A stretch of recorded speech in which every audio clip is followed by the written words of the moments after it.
100 questions about writing in 5 minutes or less. Here we go.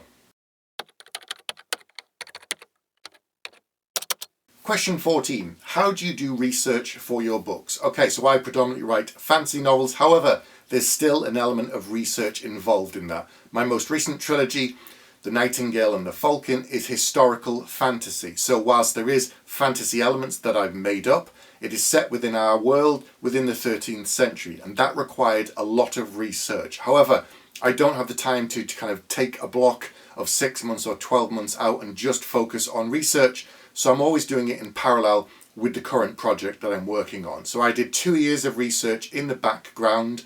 I bought books on the subject, I'd studied the Wikipedia pages, but then I studied the reference points on Wikipedia to whatever they were pointing to. Some of them were university books where they had excerpts that I could view online. Some of them were their articles, some of them were papers, some of them were interviews with people, and I did do a lot of it online. I did buy some books on eBay secondhand and I read those and studied them.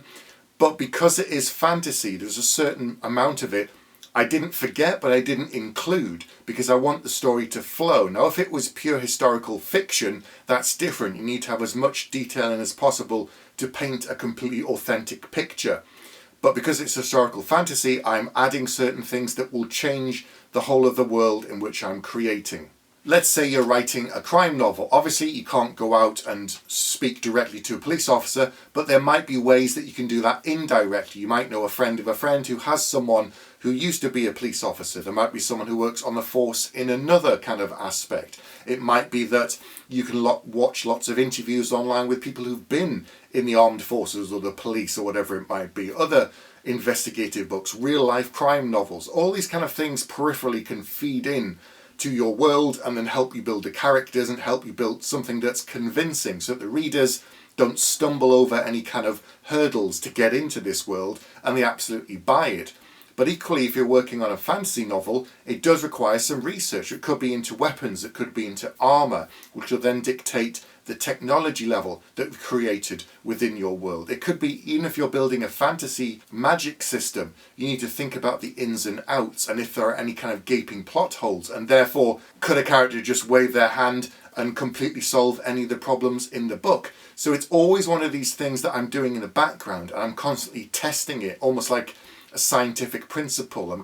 I'll poke it and say, what if I did this? Does this kind of erase all of the issues for the characters and solve it? And then think, right, okay, if this kind of technology, how does this affect the story? And all this will feed into the world that you're building to hopefully make it completely believable, whatever the genre, whatever the period, whatever the world that you're creating for your readers.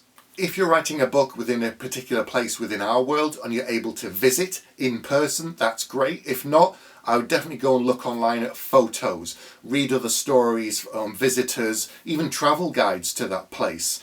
If you're trying to create a particular type of character, if you can talk to someone who's done that job, perhaps that's great. If not, you can go and do something yourself similar. That would be good. So I've written about a lot of blacksmiths in my fantasy books. And for a birthday present one year, I went and made a sword. So I spent the whole day in a forge. And that taught me a lot more than anything I could have read in a book about it, because it just was a totally different experience. The smell of it, for one thing, and the feel, the way it was so hot.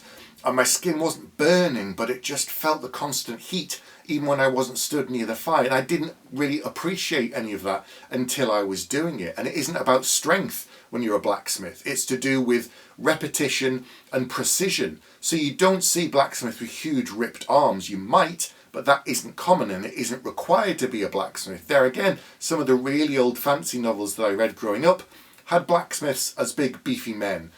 And that was just what I kind of assumed until I did my own research and I then went to a forge and met some real life blacksmiths. So all of this stuff, everything can feed in and really help you create an authentic and truthful story, and that's what you want to do.